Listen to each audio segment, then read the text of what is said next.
Okay, make sure we got all of that going there. All right. Praise to the Most High, yeah. Yes, this week, my wife, somebody on Facebook came on her page, and some Caucasian woman, and asked her, Caucasian woman that claimed to be some sort of pastor, which thing really doesn't exist in the nation of Israel, but it does exist in Christianity. But wanted to know, challenged her and said, please show me the scriptures that say we need to repent of the sins of our fathers, and we're going to be judged by the sins of our fathers.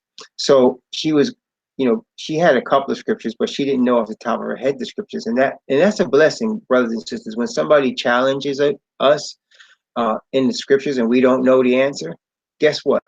That means we need to go study and go get the answer. Okay, y'all hear me? Testing 1, 2, 3. You can't, you can't. Please don't get into no habit. Don't embarrass me by saying a Gabar taught us this. Gabar Sadat taught us this. Brother Todd taught us that. Don't embarrass me like that, because don't make me into no God, because that ain't no. If you haven't been able to get it out of the scriptures for yourself, you can't say nothing about it. You hearing what I'm saying? Testing 1, 2, 3. So if I by the Spirit of the Most High teach you something from the Word, you should be able to go into the Word and verify what I said, and you should be able to keep that, and you should study that, and you should know for yourself. So if somebody asks you, because the Bible says you should be ready to give an answer for the hope that's in you. You should be ready to give an answer, and the Bible also, of course, tells us to study to show ourselves approved unto Yahweh, a workman that needeth not to be ashamed, rightly dividing the word of truth. So you have to be able to substantiate what you believe from the scriptures. You have to be able to do that. And so she challenged my wife. My wife didn't actually have the answer right off, so she went back and studied it. And then she asked me for some scriptures to look up, which I gave her some scriptures to look up. And as she was studying it, she had been led to look at Joel. And let's look at that in the prophet Joel, or Ya'al, chapter. Well, basically, it's only 3 chapters. Like the whole prophecy of Ya'al is only 3 chapters long. And what is basically telling you is that there are peoples coming from the north that would basically attack and overcome the children of Israel. Peoples coming from the north. Okay, and basically, isn't that okay, family, okay, that's cool. Then what I'll do is I'll just look up family in Hebrew, and I'll probably run into that word, right? I'll probably run into that word. If I look up family in Hebrew, I'll probably run into that word. Okay, praise the Most High. So, and we know that this has come to pass. The peoples of the north are the children of Japhet, and indeed they have come and taken over the land, and they have come and taken over the earth. This is just one of the many prophecies that point to that. But also, Ya'al, or Joel, not only shows the peoples of the north coming, but it also shows the Spirit of the Most High coming on his people. And it also shows the destruction of those people that came out the north. And it also shows what the people of the north did with the children of Israel. Okay, it tells you all of that. And so when we're looking, and it tells you, and you guys know, in fact, let's look at it in the Bible. Revelation chapter 16, y'all have heard of Armageddon, right? Revelation chapter 16. Let's take a look at that real quick. Revelation 16, which shows the 7 last plagues, and the 6th of those 7 last plagues talks about Armageddon. Let's take a look at that in Revelation chapter 16. Of course, we're going to be studying in detail Revelation in itself, the whole book, the prophecy by the grace of the Most High. But let's look at the 6th seal. The 6th seal is very significant. So let's look at the 6th seal, Revelation chapter 16. I'm going to start at verse 12 and go down to verse 16, because that covers the entire 6th seal. Revelation chapter 16, from verse 12 to verse 16, and we'll come back to Joel, because to be honest with you, you maybe don't know this, but Revelation 16, verse 16, and Joel chapter 3, they go together. Okay, most people don't recognize that. We're going to show you that this morning. So let's take a look here by the grace of the Most High. And the sixth angel poured out his vial upon the great river Euphrates, and the water thereof was dried up, that the way of the kings of the east might be prepared. And I saw three unclean spirits, like frogs, come out of the mouth of the dragon, and out of the mouth of the beast, and out of the mouth of the false prophet. For they are the spirits of devils working miracles, which go forth unto the kings of the earth and of the whole world to gather them unto the battle of that great day of Al Shaddai. Behold, I come as a thief. Blessed is he that watcheth and keepeth his garments, lest he walk naked and they see his shame. And he gathered them together into a place called in the Hebrew tongue Armageddon, or Armageddon, or Armageddon. Okay, Armageddon, which is place of final destruction. That's what it is. If you look in the scriptures in the old so-called Old Testament, look up the word Orma, because that's the beginning of this word, Armageddon. Arma means total destruction. And so here you have Armageddon, a place of final destruction. That's where he gathered them together. And so Armageddon is not any war in the Middle East, really. What it really is the gathering together of the wicked for their last final destruction. That's what this is talking about. Okay, well, okay. So here in Joel chapter 3, it talks about the same thing. It's talking about the same thing, okay? And so in Joel chapter 3, if you notice, and again, we're going to go into Revelation, and I'm just teasing you a little bits and pieces right now. I'll continue to do that until we finish, because we're coming to the last few chapters of Deuteronomy, and then we're going to get into Revelation. I'm just getting y'all warmed up by the grace of the Most High, because when we get into Revelation, we're going to get into something, okay? But looking at Joel chapter 3, look at again, Joel chapter 3, and from verse 1 down to verse 4. Notice what it says, Joel chapter 3, verse 1 to verse 4. Behold, in those days and in that time, when I shall bring again the captivity of Judah and Jerusalem. Wait, in those days and in that time, what is he talking about? Well, he's talking about what was just, see, remember the numbers 1, 2, and 3 in terms of chapters and the verses, that was put in there by man to help us, where we're reading and what we are, and get references to what we are. It does help. But the scriptures, doesn't do that in the scrolls, and it comes straight from chapter 2, where it's telling us he's going to pour his spirit out on his people. And he says, and behold, in those days and at that time, it's after he pours his spirit out on his people, the spirit of righteousness, the seal of the Most High. And he begins to turn again the captivity of Judah and Jerusalem. I will also gather all nations and bring them down into the valley of Jehoshaphat and plead with them there for my people and for my heritage, Israel, whom they have scattered among the nations and parted my land. And they have cast lots for my people and given a boy for an harlot and sold a girl for wine, that they might drink. Yea, what have ye to do with me, O Tyre and Zidon, and all coast of Palestine? Will ye render me a recompense? And if ye recompense me swiftly and speedily, will I return your recompense upon your own head. So look, they sold the children of Israel. Well, you say, who sold the children of Israel? Well, look, it's very easy, right? I mean, who has been selling the black man into slavery? Who has been doing that? I mean, the Arabs did it and they still do it. The Caucasian man, the sons of Yafet, did it and they still doing it, right? So they sold us. Those are the ones that he's talking about. It's very simple. And he said he brought them into the valley of Jehoshaphat. Look up the word Jehoshaphat. That was a king in the nation, in the southern kingdom of Judah. But it's not him. It's his name that you want to look up. It means place of judgment, right? It place of judgment. So you got Armageddon, place of final destruction, and you got Jehoshaphat, place of judgment. Same thing. You understand what I'm saying? He says, I'm going to bring all nations. And when he uses that word nations, he's talking about Gentiles. I'm going to bring all the Gentiles that have scattered my people all over the earth and sold them. I'm bringing them to judgment swiftly. Okay. He said, can you render me a recompense? Like, can you make up for the loss of my heritage, my inheritance of my people? See, he calls his people his inheritance. His people. See, we look at inheritance as how much money we get, but he don't need no money. Most High says, my people are my inheritance. And so you caused me to lose my inheritance. Can you make that up for me? How you gonna do that?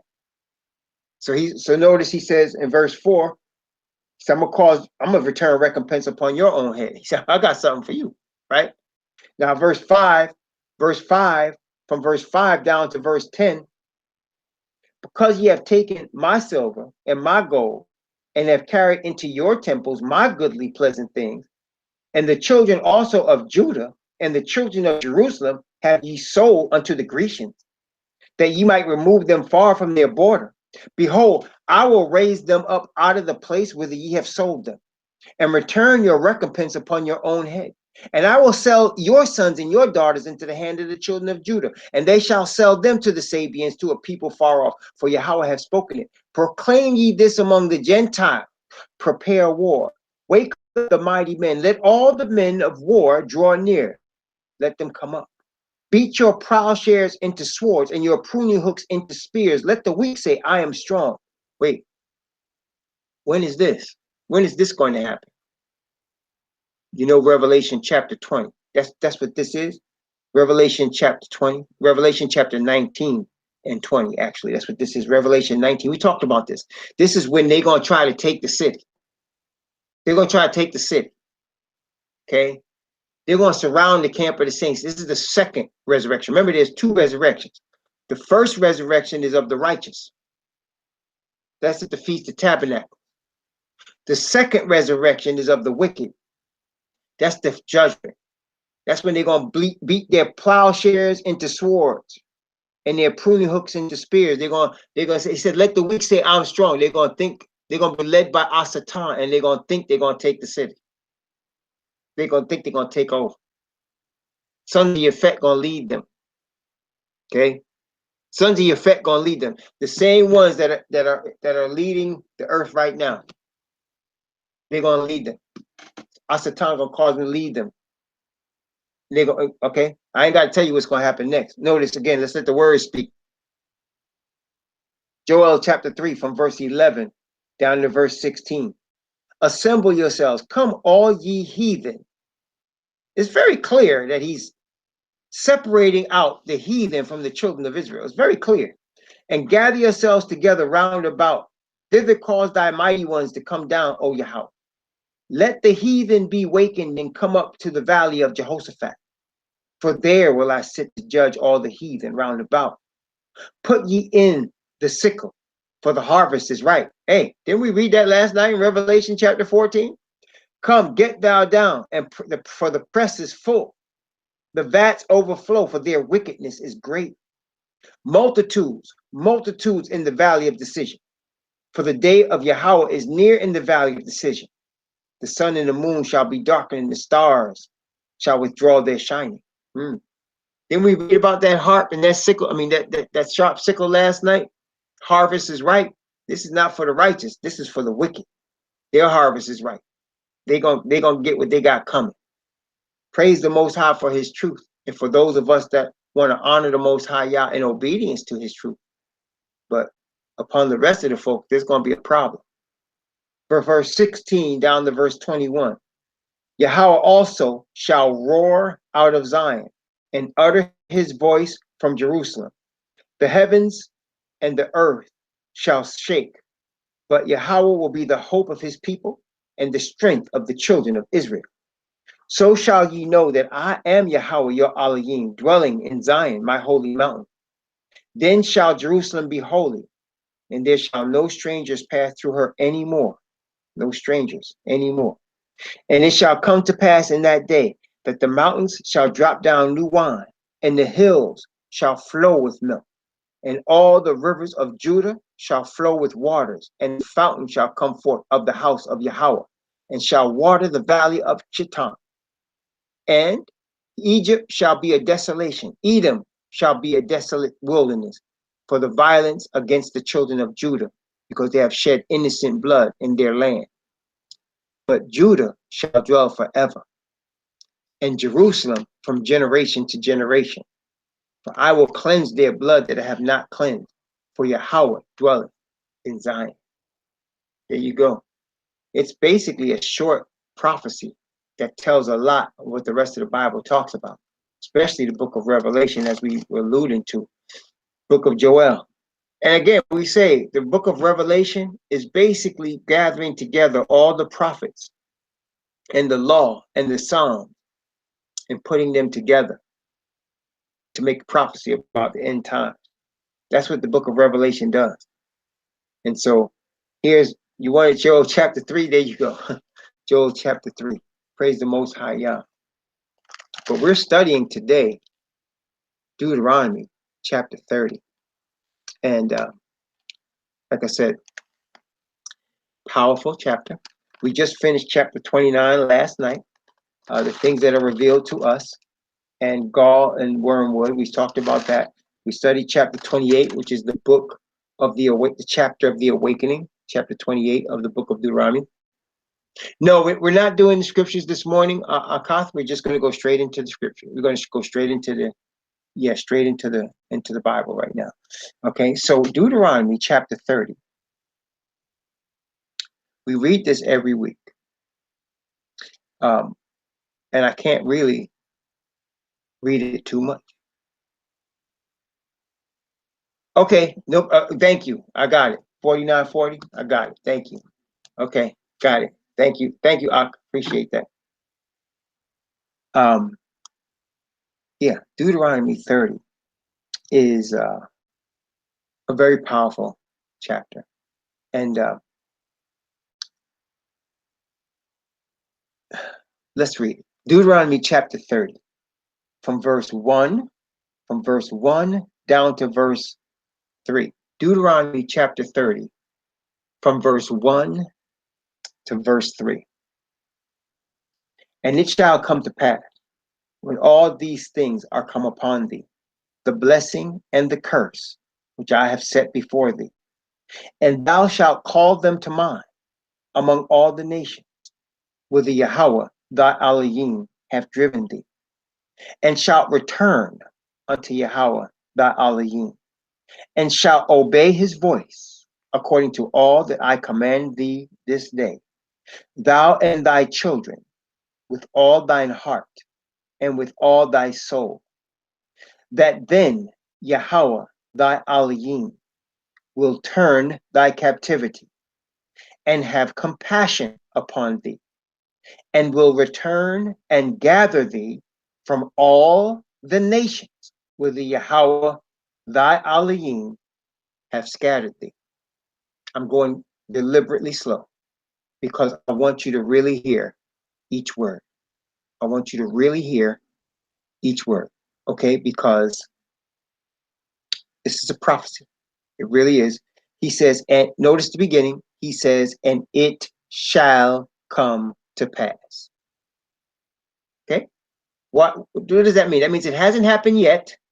It's going to happen. Now, we're looking at this word approximately 5,000 years. No. Probably at least 3,000 years, say 3,000 or 4,000 years after they were written. So for us, we're looking at it at the end of it, but it was written before us and it was written about us. It shall come to pass when all these things are come upon thee. Okay, listen, this is the problem, one of the problems, brothers and sisters. Listen carefully. We have been so brainwashed that things can be sitting right in front of us and we won't be able to see them. We were talking about this a couple weeks ago. We can be so brainwashed that the truth can be sitting right in front of us and we won't see it. Okay? We can be brainwashed like that. And it's obvious. Like when that woman was telling my wife, she was trying to claim that Caucasian people today have nothing to do with the sins of their fathers, so they don't have to repent of the sins of their fathers. And I told my wife, aside from the scriptures that we gave her, we are object lessons. What do I mean by that? We are assigned. What I mean by that is we are, as the black people in America, are suffering because of the sins of our fathers. Are you hearing me? Testing 1, 2, 3. You see, people like to point at us and say, y'all ain't doing this and y'all ain't doing this and we got to do this and we got to do that. But the curse that's on us is because of the sins of our fathers. All right? So everything that we've gone through, especially the last 400 years in the United States and in the so-called industrialized nations, it's because of the sins of our fathers. But really and truly, we've been getting spanked now. I mean, in a continual way for 2,000 years. Okay, and probably more than that when you count the Roman occupation and the Greek occupation, probably more than that, but at least since Messiah, 2,000 years. And especially it's been hot, no pun intended, but it's been hot as hell for us for the last 400 years. Okay, we've been catching hell for 400 years here. And it's because of the sins of our fathers. So now you can look at us and we fill up the jails, we fill up hospitals, right? We fill up Christian churches and give them all our money, right? We're being taken in every way you could be taken. We're being aborted, right? They've given us drugs and alcohol to destroy us, guns to kill each other, right? Then they bring out television and TV, they make us into buffoons, right? They make us into buffoons, and they play the people they pay the people that play the buffoons a lot of money so that we can want to be like the buffoons.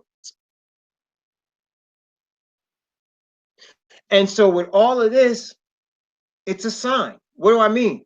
The Caucasian man and these Ashkenazi Jews that run Hollywood, and they run it for Rome, and they run the drug companies for Rome, and they run these governments for Rome and these politics for Rome. When our fathers sin and they can see that we're getting the brunt of their hypocrisy, what makes them think that their father's sin is not going to come on them? Do you understand what I'm saying? If our father's sin causes all of this to come on us, what makes them think that their father's sin, which they're enjoying the fruits of right now and oppressing us, will not come back on them? And so, as I said, the truth is right in front of you, right? They can see where our neighborhoods are turned into ghettos. And then they flood them with drugs and destroy them until the property values come down. Then when they decide they want the neighborhood, they throw all the brothers in jail. They kick all the men out the house. There's single parent women all over the place. And then they come in, they buy up the neighborhood cheap, and they revitalize it. They kick us all out, and they call it gentrification. That's what's going on right now, gentrifying. Then the property values go through the roof, and we can't even afford to live where we used to live. And it all started when they flooded the place with drugs and alcohol. That's what happened. They piled us into ghettos, but it wasn't enough to pile us into ghettos, because we would still live decently even though we were poor. See, just because you're poor, it's not a sin to be poor, brothers and sisters. Just because you're poor doesn't mean that you don't have no dignity, that you don't have no honor. Just because you're poor, right? So we've been poor a long time. And we would live in our little poor neighborhoods, and we could live separately from the Caucasian man. We had no problem with that. And as a matter of fact, when they left us alone, we turned places into Black Wall Street, right? We prosper even in our little poverty-stricken area. But because they can't stand that, so they start flooding the place with drugs. Then they start giving you services that other people get, like picking up garbage on time, like fixing, city lights and streets and stuff. They don't do that in those neighborhoods. They leave that alone.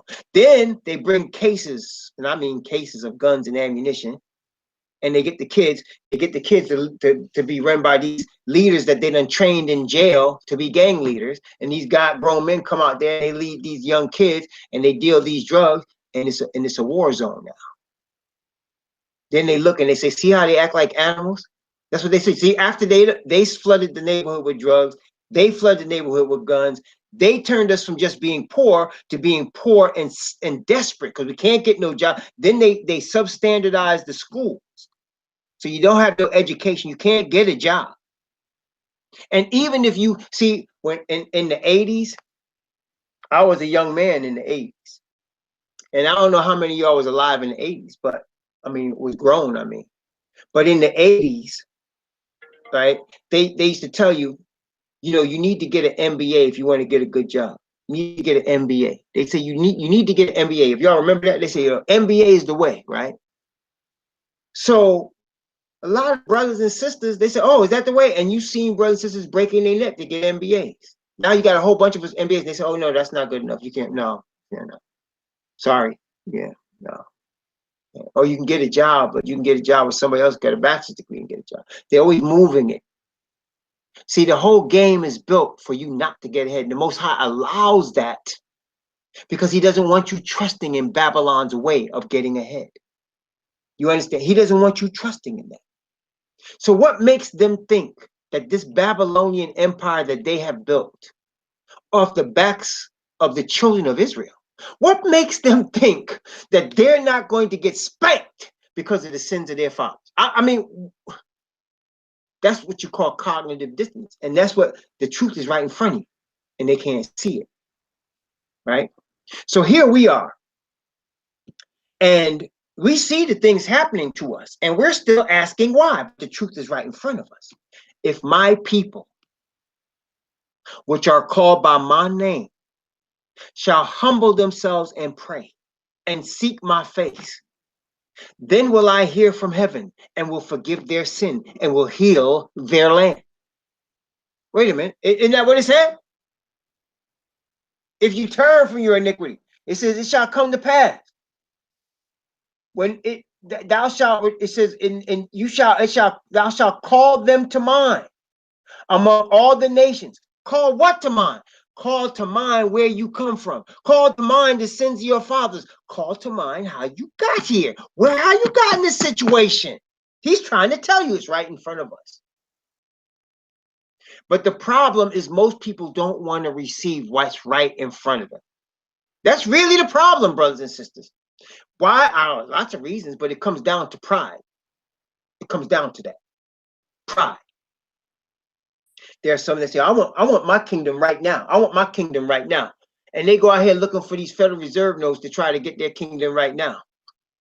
You ain't getting no kingdom. All you getting is Babylon's temporary kingdom. That's all you get. That's all you could get. Babylon's temporary kingdom. Because everything out here that you see, the economy, the entertainment world, the politic world, the drug world, the whole thing is going to be destroyed. Everything you see in out here is going to be destroyed. It's going to be turned upside down. It is. Okay. So people are getting caught up in that, and what's right in front of the truth that's right in front of them, they don't want to deal with that. They don't want to deal with that. But it's right in front of them. It's not hidden. That's what Deuteronomy 30 is trying to tell us. It's going to read, it's not hidden, it's right in front of you. It's right here. He said, and thou shalt call them to mind. That's in verse 1. It's very important. And it shall come to pass when all these things come upon thee, the blessing and the curse which I have set before thee, and thou shalt call them to mind among all the nations, whither Yahweh thy Elohim have driven thee. You calling it to mind. What are you calling to mind? You're looking at the blessing of where you were as an Israelite nation, where your fathers were blessed when David was king, and he had garrisons in the Philistines and in Syria, and he had garrisons out there in Ammon and in Moab. He had garrisons in Mount Seir. The Egyptians brought gifts. The Babylonians brought gifts. That's when we were blessed above all the nations of the earth. It was such that the disciples asked Messiah, "Wilt thou at this time restore again the kingdom to Yashar'al? You going to bring us back to that?" He is going to bring us back to that. But it's a long.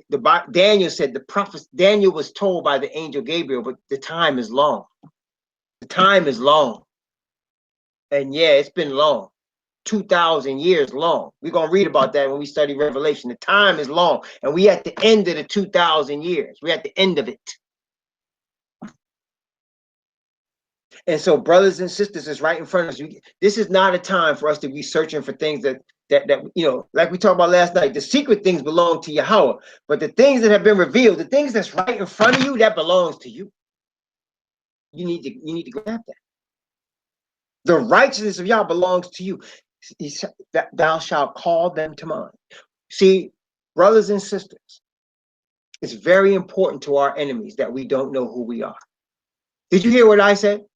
It's very important to our enemies, led by Asatan, that we don't know who we are.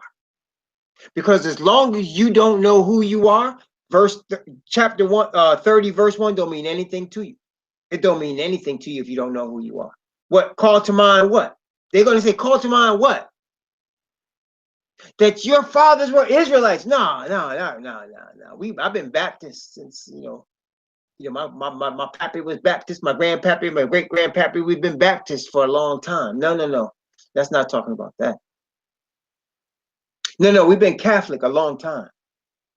No, I went to Catholic school and my mom was Catholic. No. We've been SDA 4 generations. No, that's not talking about us. No, brothers and sisters, you got to go back. You got to go back, far back to the beginning to know what we're talking about. We were Israelites, and we still are. You see, we forget, but the Most High, He don't forget. He don't forget anything. He remembers everything. He has written, the Bible says, every idle word that men shall speak, He shall give an account thereof in the day of judgment. He don't miss a beat, man. Everything is written down. Everything is written down. So He don't forget when He said to us, I'm going to bless you, and then you're going to turn from me, and I'm going to curse you. And it shall come to pass when all these things are come upon thee, the blessing and the curse, and thou shalt call them to mind. And that's the awakening that's going on right now. That's the awakening. Thou shalt call them to mind. That's exactly what's happening. That is the awakening. People are awakening and saying, wait a minute. Deuteronomy 28:68, that's talking about me. That's why my uncle so-and-so was lynched. That's why my brother's uncle was lynched. That's why my grandfather was lynched. That's why they were killed. That's why they were shot in the street. That's why they were strung out on heroin. That's why they became crackheads. That's us. It shall come to pass when all these things are come upon thee, the blessing and the curse. And brothers and sisters, remember, please, there's so much. Let me tell you something, brothers and sisters, look here. We cannot take Caesar and Babylon's definition of success as a definition of success. I want to say it again. You cannot take Babylon's definition of success as our definition of success. All right? Babylon's definition of success, let me just make sure, let's break that down. You got to get money. You got to get money. You got to get paid. That's Babylon's definition of success. You getting paid. You getting paid on a level that you can tell people what to do. People going to call you ma'am and sir based on how much they know you getting paid. Based on the assets that you have accumulated. You have accumulated assets. And that's success in Babylon. That is not success to the Most High. Let me explain why. Success in Babylon, as we've said before, can be taken from you at any moment. You know, when one of them Rockefellers or one of them Rothschilds or one of them Kennedys, they get cancer up in their behind, right? All that asset don't do nothing for them. Them cancer run up in they behind, they ain't got no, they can't do nothing about it, right? No matter how much they pay. Huh? Don't help them. When them stand death in the face, ain't no money could buy them extra year. When it's time to die, all the power and assets in the world can't give you no more time. That's it. Okay? Don't go by their definition of success. The Bible definition of success: fear Yah and keep his commandments, for this is the whole duty of man. That's success. When the Most High looks down and says, well done, thou good and faithful servant. That, brothers and sisters, is success. Because you know why? That lasts forever, even forever and ever and ever, world without end. That's the one. That's the definition of success that the Israelite looks for. So you can't look at this earth's definition of success, because it's going to mess you up when you start thinking you got to get paid and you got to get assets and you got to go for yours, and you start thinking you got to be like the Rothschilds and the Rockefellers and Jay-Z and all them. You start looking at them people and you start thinking that's success. No. Success is when you live forever and you never die again. That's success. Success, brothers and sisters, is when you never get tired. When you can run and you can run and run and run and fly and fly and fly, and you don't feel the least bit tired. That's success. When no disease can cling to you, it just bounces off of you. That's success. When righteousness is shining off your face brighter than the sun, that's success. Then there's no money that could buy that. There's no amount of Federal Reserve notes or gold or silver or diamonds that could buy that. And that's the highest level of success. See, we got to see, as we are getting awakened from our brainwashed condition, right? As we're getting awakened from our brainwashed condition, we start to learn more and more of what really is worth our time and what's not worth our time. You understand? We start really learning more and more what is worth. You see, brothers and sisters, time is one of the most valuable things you have. It's worth, it's worth more than any money can buy you. Time. Okay? When them heathen laying on their deathbed, they would give all the money they have for a little more time. You understand what I'm saying? If they could go back in time and be younger, they would give all the money they had, and they still doing it. They're getting all kind of surgical procedures done and lifts and implants and all kind of pills they taking in an effort to buy youth and time. That's what they're trying to do. But you can't get time back. I don't care what you do. You can't get it back. You can't get it back. And the Israelite nation is the only one that's going to get more time, because they are going to get eternal lifetime. They're going to get life, world without end time. They're going to get perfect righteousness that lasts forever time. Eternal joy, everlasting time. That's the time we're going to get. Everlasting joy shall be on their heads, as the Bible says. That's the type of time we're going to get. But while we're on this earth and we're dwelling in houses made of clay, I mean our bodies, we're dwelling in houses made of clay, time is important. It's precious. We don't want to take it for granted. And so as your mind starts to wake up and you start to see, even verse 1, we won't even understand if we don't know who we are and why we're here. The blessing and the curse shall come to mind. It's coming to mind among those that are waking up. Those that are getting woke. It's coming to mind. Okay, it's coming. And praise the Most High Yah. It's coming. And those of us that are getting woke and waking up, verse 2, and thou shalt return unto Yahweh thy Elohim, and shalt obey his voice according to all that I command thee this day, thou and thy children, with all thy heart and with all thy soul. This is powerful. First off, you see, brothers and sisters, the Most High is the God of our fathers. Yahweh, or Yah, or some people say Yahuwah. I'm trying to include all of y'all. He's the God of your fathers.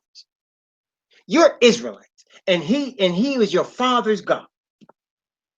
You see, there was no white Jesus. There was no wooden cross for you to make cross signs across your body. No. Muhammad wasn't no prophet of Yahweh. No. Abraham didn't have no religion called Judaism. No, them their gods. That's not for us. That wasn't for us. That was never supposed to be for us. We don't fit in there. We need the religion that was given to us by the Most High, by the Creator himself. And thou shalt return unto Yahweh thy Elohim. See, everybody got their own. We got the Most High Yahweh. That's ours. The God of our fathers, the God of Abraham, Isaac, and Jacob. That's our God, man. That's the one we're supposed to worship. We don't worship white Jesus and Christianity and Judaism with their Talmud and them long curls down the side of their head and them long stank beards and them stank black coats they be wearing. That's their business. Let them do that. And run into Mecca to bow down in the middle of some sandy desert or some big piece of brick. For real? No. That's not our God. That's not us. They got that from the sons of Yafet. They got that from them, man. That's not us, man. We serve a living Elohim. The one that came down on Mount Sinai and caused the whole earth to quake. That's our God. We don't, that's not us. Don't follow European stuff, man. Come on now. Get away from the Greek and the Roman philosophy. See, that's what I'm saying. These people teach religion as some sort of philosophy, right? When you want to look about religion, if you go to college and look at it, it's going to be in the area of philosophy because that's the way they treat it, like a philosophy, like a belief they can make up. This ain't no philosophy to the Israelite. This is life. So he's saying when you wake up and you remember who you are, and it comes to your mind that curse, that blessing your fathers had, and the way you're catching hell right now, the curse that's on you. And no matter what nation you in, doesn't matter. You can be in England, or UK, Canada. You could be in Australia. You could be in Germany. You could be in China. Wherever you are, you catching hell if you're an Israelite. I don't care where you are. You catching hell if you're an Israelite. You say, what about Africa? You heard of Biafra? Biafra is that little nation within Nigeria that the Igbo tribe, the Igbo are the Hebrews. The Igbo are the Hebrews. That's in Nigeria. And the Yoruba and them, they hate the Igbo. And they tried to destroy them, tried to starve them to death. This is recent history. Like in the last 50 years, 60 years. They still hate them. Sending them Muslims in there to snatch their little kids and try to stay. Brothers and sisters, if you're a Hebrew, you catching hell. And he's looking for you to wake up and say, wait a minute, who am I? Why am I here? See, brothers and sisters, don't just go through life. See, all of us, I'll get up in the morning and I'll go to work, right? And when I drive to work in the morning, it's about, I don't know, about a half-hour drive usually in the morning when I'm getting up and going to work. And I'm going down the highway and there's a whole bunch of cars, unnumbered amount of cars going with me. Everybody's going to work, right? I'm in a part of the herd. I'm going to work. And everybody's going to their place where they go to earn their little money in some corporation for Babylon, just like I'm doing, right? It's true. We're all part of a herd. We're going. But don't, just because you in that Babylonian herd, don't forget who you are. Don't forget who you are and why you're on the earth. And understand that you're not going to be a part of that herd forever. Matter of fact, the time is coming close when you're going to be plucked from the herd. Okay? You're going to be plucked from the herd. Right now, we're all in it, but we're scattered nation. He said, "Thou shalt return unto Yahweh and shalt obey his voice according to all that I command thee, thou and thy children with all thy heart, with all thy soul." Let me tell you something, brothers and sisters. Today, right? I think y'all understand what I'm about to say. Children. If I said children are disobedient to parents, you think I'm exaggerating? If I say children are disobedient to parents, you think I'm exaggerating? Number one, that's if they got parents. I mean, they might have two people that created a baby together, right? They might have two people that created a baby together, but that don't mean they really parents. Y'all understand what I'm saying, right? You might have two people that are healthy enough to make a baby together, but that don't mean they parents. So if a child actually has two parents, and I'm talking about the Hebrew, I mean, we know the children of Yafet, that's we not even, whoo, that's a whole different game right there. Their children running out shooting their parents up and shooting the people up in schools and doing all them craziness. That's a whole different game. But I'm talking about the Hebrew children. If they got parents, and you know, they got two parents. Okay. Then you got them children buck wilding, man. I mean, buck wilding. That's the only way I can say it. They just buck wilding out here. Okay. But let me tell you something. If the parent, and I really believe this, if the parent returns unto their God, Allah Yahweh, Elohim, you return to him and you obey his voice, he'll bring your children. He'll bring your children.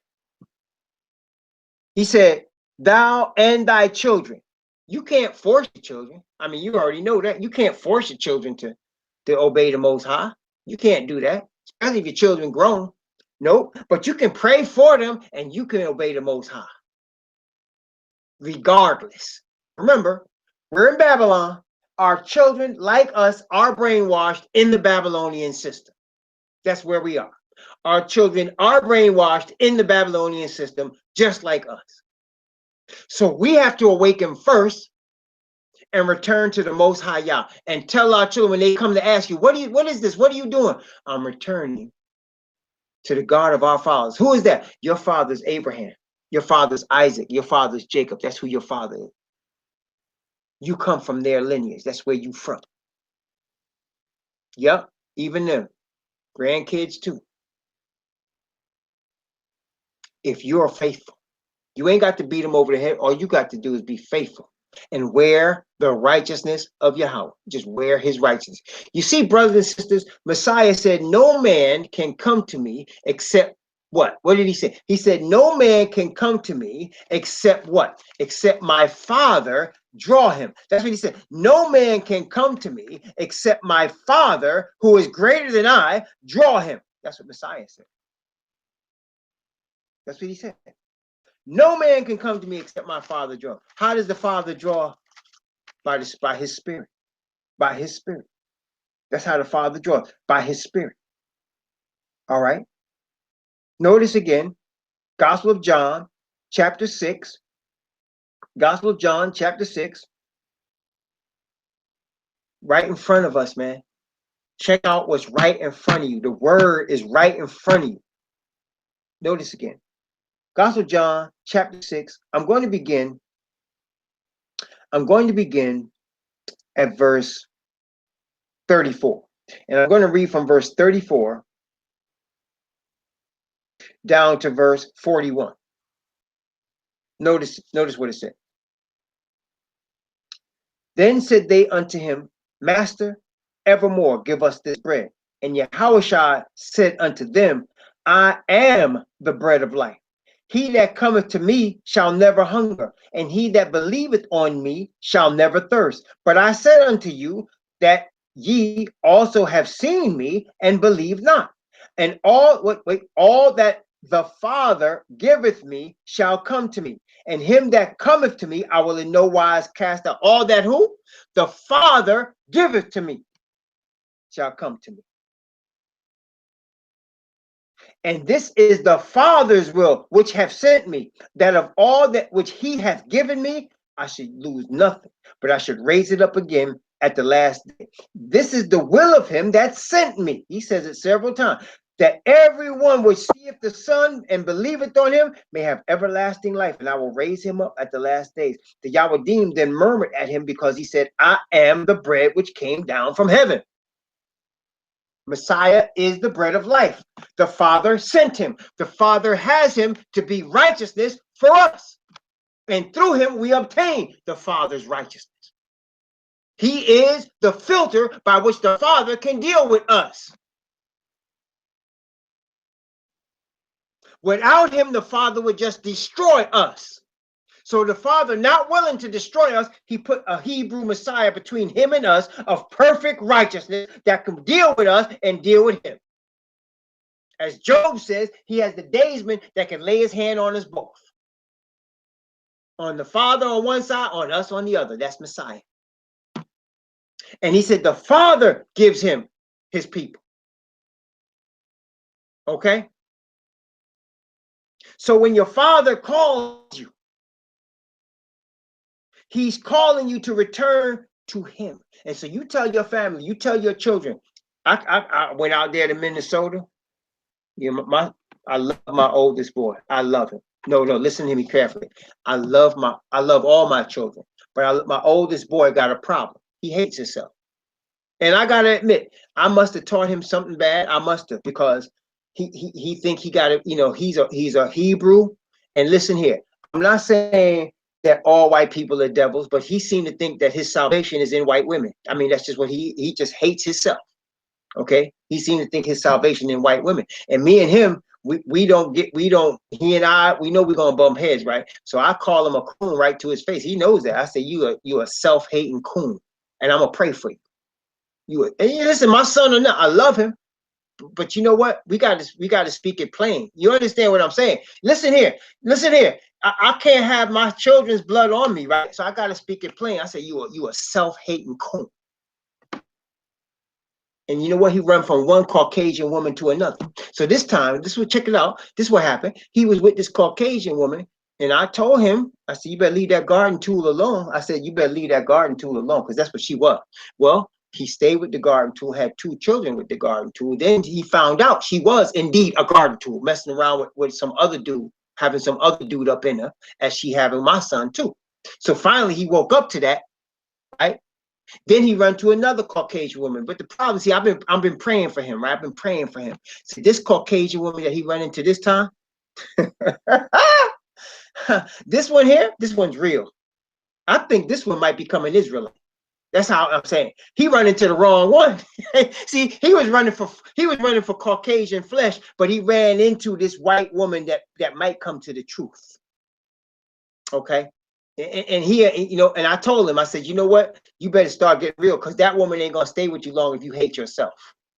Even if she is Caucasian, she ain't gonna stay with you long if you hate yourself. You understand? And so he got 2 sons, my 2 grandchildren, and he loved to call them half white. I told him, I said, so why don't you never call them, since you believe in half and halves and everything, why don't you call them half black? Why don't you ever do that? Because I tell them, my grandchildren ain't half anything. They black. Period. Because they daddy's a Hebrew Negro and they black. Ain't no half and half. They half white. Man, don't get me started, right? So I came out there and I told my grandchildren, I sat them down. I said, this is who you are. I said, this is who you are. I said, you're the sons of Abraham, Isaac, and Jacob. This is where you come from. And I gave them the actual history. I said, this is your great grandfather. He was a slave in Georgia, and he went from Georgia to Florida, and he went from Florida to Cuba, and he went from Cuba to Puerto Rico. I told them the straight history of who they were. I said, did your father ever tell you this? No. But I'm telling you, this is who you are. Remember who you are. When I see him again, I'm going to tell him the same thing. Remember, don't forget who you are. See? The Hebrew. Even if he hates himself, I got to teach him. And I gotta have the righteousness of Yah on me, and I gotta bring it straight. You hear what I'm saying? I gotta bring it straight. So y'all pray for me and pray for my son, man, because I got 4 children, but I'm very concerned with him because he really hates himself. And I take responsibility because I must have taught him wrong. I must have been hard on him in the wrong way because he don't like himself. I must have been. So I take responsibility. And I did. I told him to his face, I apologize for what I did to you. I must have did something bad to you. I must have. I have to apologize. He said, no, Dad, you raised me right. I said, I don't know, man. I don't know. You hate yourself, man. You hate yourself.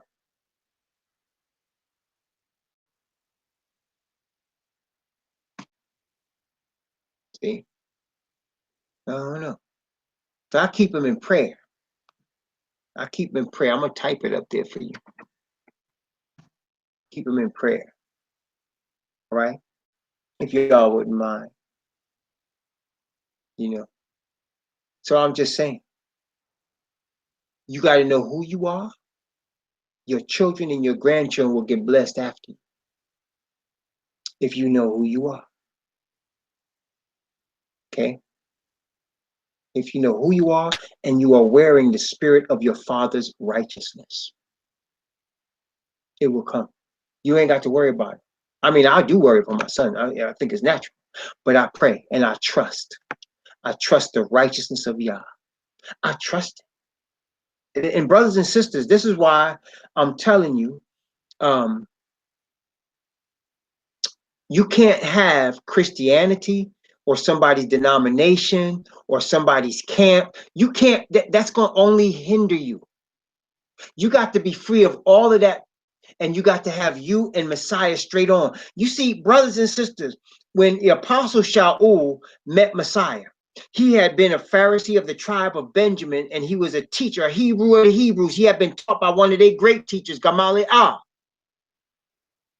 He was being trained and dubbed to become one of the nation's leaders. But when he met Messiah, all that, he said, that went out the window. And it was just him and Messiah straight on. And Messiah said, it's hard for you to kick against the pricks. What he's saying is, you can't kick against the power, brothers. You can't fight against the power that's against you. It's me, Messiah, against you. And he bowed his knee. Who art thou, Messiah? Who art thou, Adonai? He said, get up off you, and I'm going to show you what you got to do. See, it's got to be you and him. You got to have that. When you have that, everything else will be clear. It'll be clear. People still, got one foot in Christianity, one foot in whatever denominations they had before, and one foot in it's not going to work. You can't have your foot in 2 camps. Elijah stood on Mount Carmel. And when he stood on Mount Carmel, he issued a challenge. Remember the challenge Elijah issued when he stood on Mount Carmel? Y'all remember that? You remember the challenge he issued when he stood on Mount Carmel? Y'all remember that? He issued a challenge. When he was on Mount Carmel, he issued a challenge. And he said, how long, remember that? He said, how long halt ye between 2 opinions? Remember that? How long halt ye between 2 opinions? If he said like, let's look at the scripture, because the scripture says it. I want to show you what the scripture says. Let's see what the scripture says here. Hold on. It's in 1 Kings. It's 1 Kings chapter. Let's see. I think it's chapter 18. Yeah, I think it's chapter 18. 1 Kings chapter 18. 1 Kings chapter 18. Here's Elijah on Mount Carmel. 1 Kings chapter 18. Verse 21. Verse 21. Notice what it says. I'm going to read it exactly as the King James says it, and then we're going to put the real word in there. Okay, notice again. And Elijah came unto the people and said, how long halt ye between two opinions? If the Lord be God, follow him. If Baal, then follow him. And the people answered him not a word. Now that's what it says, right? But really, when you look up the word Baal, it's translated Lord. Baal means Lord, right? B-A-L-L. If you look up that word in Hebrew, you will find it means Lord. Okay? And where it says Lord there in capital letters, that's Yahweh. Right? That's Yahweh. So he says, if Yahweh be our Allah, serve him. But if Lord, serve him. Now wait. Listen carefully. Did you hear what I said? It said, if Yahweh be Allah, follow him. But if Lord, follow him. So wait. What have they taught you? What have you been brainwashed to call the Lord? Right? I mean, you call white Jesus the Lord, right? Whatever you call him, you're going to follow the Lord. You're going to follow the Lord. Right? That's Baal, man. That's Baal. You gonna follow Baal? He said, "You not." And then now, wait. When you look up Hosea, notice what he says in Hosea. Notice what he says in Hosea chapter 2. Hosea chapter 2. Notice again. No, watch this. Hosea chapter 2. I'm gonna read Hosea 2. I'm gonna read verse 16 and 17. Okay, Hosea 2, 16 and 17. Watch what it says. I know I'm giving you all over the place, right? Thank you for hanging out with me, Sakat. Praise the Most High. Notice what it said. And it shall be at that day, saith Yahweh, thou shalt call me no more Ishi. Thou shalt call me, thou shalt call me Ishi. Thou shalt call me no more Baali.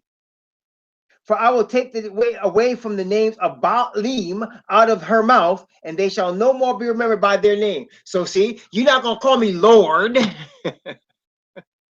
You're going to call me your husband, your father, Abba, Yah. You're going to call me Ishi. You're not going to call me Lord. So today I say, how long halt them between two opinions? If you're going to follow the Christian Lord, or you're going to follow Yahweh, the Hebrew Messiah, because that's what your fathers followed. Okay? That's what David followed. That's what Abraham, Isaac, and Jacob followed. Yahweh. That's your God. That's your Allah. That's who you come from.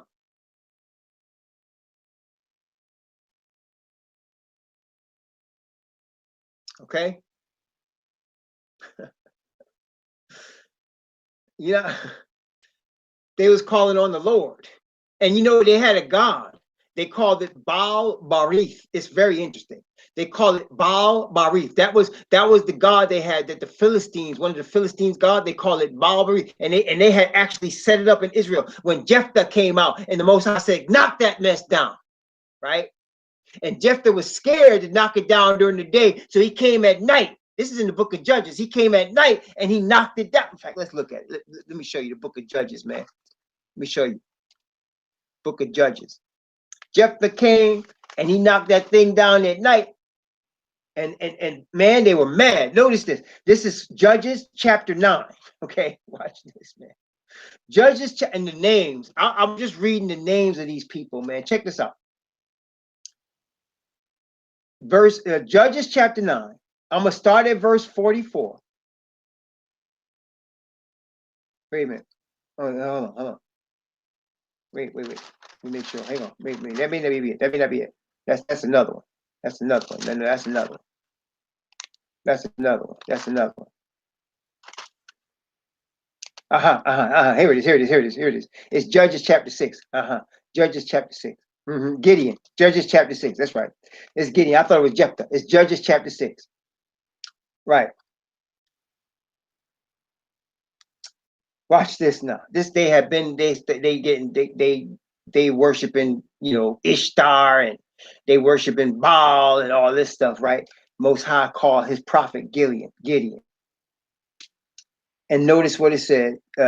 Judges chapter 6, we're going to begin at verse 22. And we're going to go down to verse, let's see, down to verse 31. From verse 22 to verse 31. Notice what it said.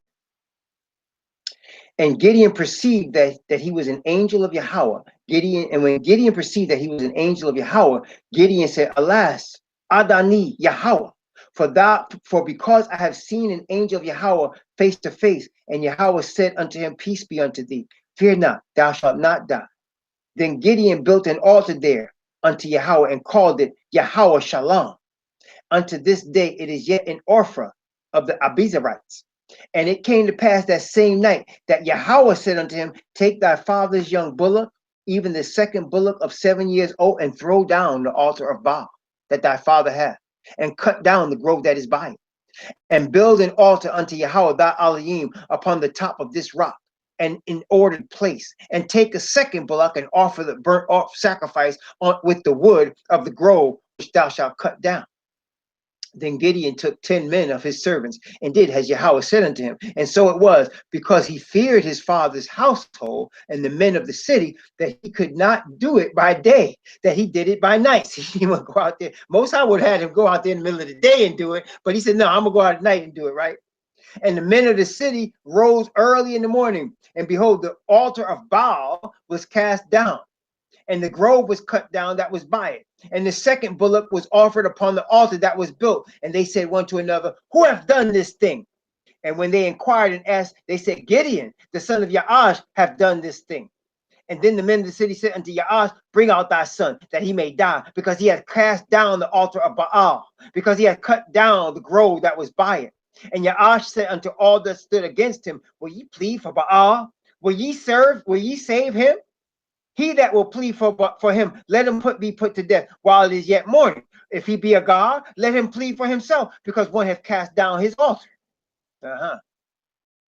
See, they want to kill him. And that's what people are doing now. You talk about Christianity, they ready to kill you. Right? And they call it in another chapter, they call it Baal Barith.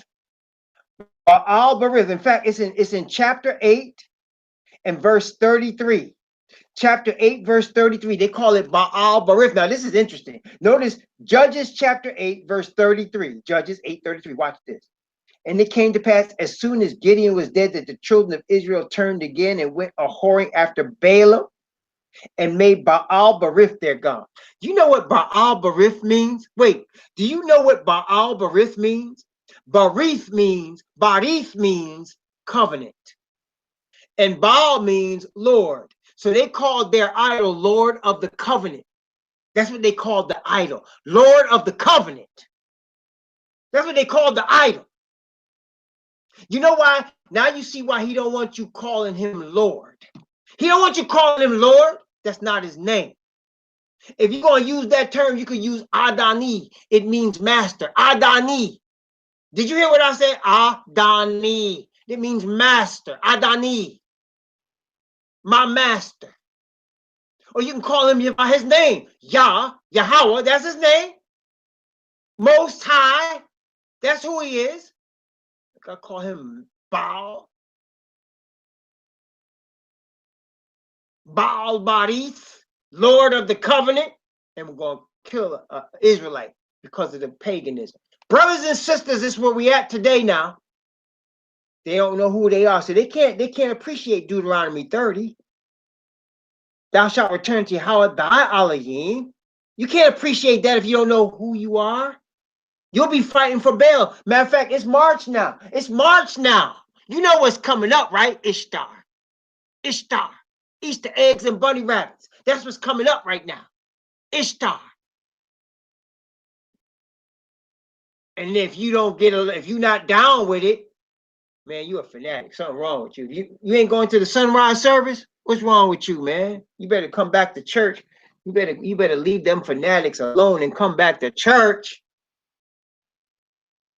They are pleading for Baal. Baal Barith. Because they have made a covenant with Baal Barith. Yes, they have. Will ye plead for Baal? Hmm? If Yahweh be God, serve him. If Baal, serve him. If the Lord, serve the Lord.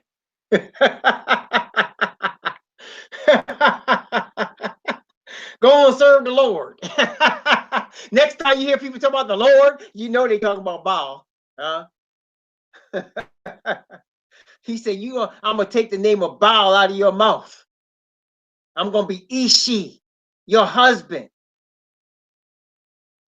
I'm going to be Yahweh. I'm going to be Abba, your father. I'm going to take the name of Baal out of your mouth.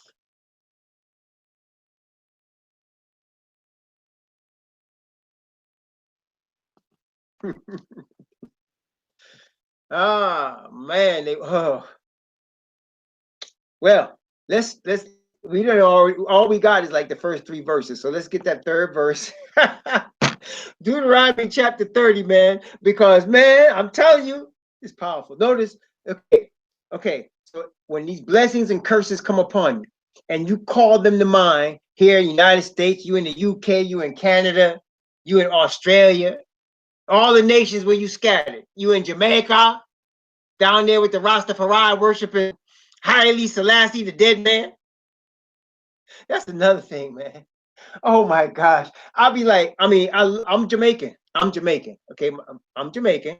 That's where I'm from. That's my family. But that Rasta thing, okay, so Haile Selassie is one of the children of Solomon. He's a descendant of Solomon. Let's take that and let's say that's true. Haile Selassie is a descendant of Solomon. Now wait a minute. And they say he's a descendant of Solomon by the Queen of Sheba. Okay, let's buy that. Let's say I'm going to buy that. I'm going to say Haile Selassie is the son of Solomon, a descendant of the child that he had with the Queen of Sheba, right?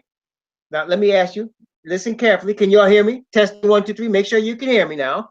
Make sure you can hear me. How many wives did Solomon have? How many wives did Solomon have? How many wives did he have? Well, yeah, he had 700 concubines. I think he had like 300 wives and about 700 concubines. Okay, so let's discount the concubines because they can't be part of the inheritance as far as the nation. But the wives. So now you're talking about 300 wives, and he might have had one child with one. He might have had 10 children with one of his favorite. You know what I'm saying? So here you got hundreds, possibly thousands of children of Solomon. They're gonna worship this guy, Haile Selassie. I mean, see, this is how ignorant we have become, man. This is how ignorant and blind we become. All right. I understand you want to run away from Christianity. I get it. But don't run from the frying pan into the fire. You understand? Don't run from the frying pan into the fire. The Most High is the God, and He sent His Son, Yahushua. That is the seed. That is the chosen promised seed. It ain't Haile Selassie. And I get it. I mean, I'm in DC. I see the Ethiopians. They'll run around with these shirts on. You see them, and they got the Lion of the tribe of Judah on their shirt because they're Ethiopian, and they'll follow that. And they got tribes right now that are descendants of Israelites in Ethiopia, and bless them. Them are Hebrews right there. Praise the Most High. Those are Hebrews right there. But don't come with this Haile Selassie Rastafari stuff, man, because he ain't no Messiah. He dead, and he ain't rose up out the grave, and he ain't paid no penalty for your sin. And he ain't got no kingdom to give you. Huh? No, I had to step on that one too. We can't miss nobody's toes out. We can't miss nobody's toes out here. Deuteronomy chapter 30, verse 3. And it shall come to pass, all these things come upon you, blessing and the curse, and thou shalt call in mind among all the nations, and shalt return to Yahweh thy Elohim, and shalt obey his voice according to all that I command thee this day, thou and thy children with all thy heart and all thy soul, that then Yahweh thy Elohim will turn thy captivity and have compassion upon thee, and will return and gather thee from all the nations whither Yahweh thy Elohim has scattered thee. See, brothers and sisters, this is a promise now. So he's telling us once the awakening takes hold, full force, and you got the remnant people and the spirit of righteousness is dripping on them. That coat of righteousness is heavy upon them, and the word is powerful coming from them. Then it's time to turn to captivity. You see, brothers and sisters, listen. Babylon only continues to exist until the seal of the 144,000. Once them brothers are sealed, them people are in serious trouble. Okay? The only reason they can continue to do their dirt that they're doing right now is because the Most High is quietly and diligently working to seal the 144,000. And 144,000 are not these brothers out here in these mega churches and these people out here on TV and all these entertainers, both religious entertainers, political entertainers, all these, no, that ain't them. You don't see them. They incognito. Just like Aliyah, Elijah was incognito before he came forth. Just like the 12 apostles were incognito before they were brought forth. 144,000 incognito until it's time for them to bring forth. Okay? No, you good, Akath. You good. You good, Akath. You good. You good, Isha. You good. Don't worry. You good. So he says, once the seal takes place, once he pours that spirit on them 144,000, it's time to turn that captivity. That's where we are right now, brothers and sisters. That's where we live. That's the hope. Messiah is diligently being the intercessor for the nation of Israel, especially the 144,000, because he's using his intercessory position to bring you and me to perfection. Hear what I said now. He's using his intercessory position as the high priest. He's not just the high priest in name, he's the high priest in truth and in action. He is bringing us to perfection from his position as the high priest. That's what he's doing. And when he's accomplished his work, it is over. And so right now they can continue to vote, put in president who they want to. They can make all these laws and put brothers in jail and shoot brothers in the street and do all kind of foolishness to make our hell even more hotter than it already is. I don't know how much hotter it could get. We already been through hell. But when Messiah is finished his work in the most holy place of the heavenly sanctuary as the high priest, when he pours that spirit, when he turns around to his father and say, okay, they ready, let them have that righteousness. Let it rest on them now. Let it rest on them forever now. When that happens, time to turn to captivity. That's when Babylon getting ready to be turned upside down. That's when they're going to burn up their own whore. They're going to burn their own whore. Revelation 17 tells us they're going to burn their own whore. They're going to turn on her and burn her. We ain't even got to do that part. They're going to do it. They're going to burn their own whore. The Christian church, they're going to turn on it. It's going to be too late for them to repent, but they're going to turn on it. Destroy themselves. That's right. That's what's going to happen. And he's going to pour, when he poured these plagues out, you don't want to be on the other side of the Most High. You don't want to be against him. You don't. You don't want to be against him. You don't want to mess with him. Don't let these fools and these people out here trying to make disciples out of themselves fool you, man. Stay in your word. Stay in the word and receive the spirit of righteousness and truth from the Most High, that you can be ready, that your nakedness will not appear because you're covered in perfect righteousness. Though it's that time. That time. We're gonna speak a little more on this subject.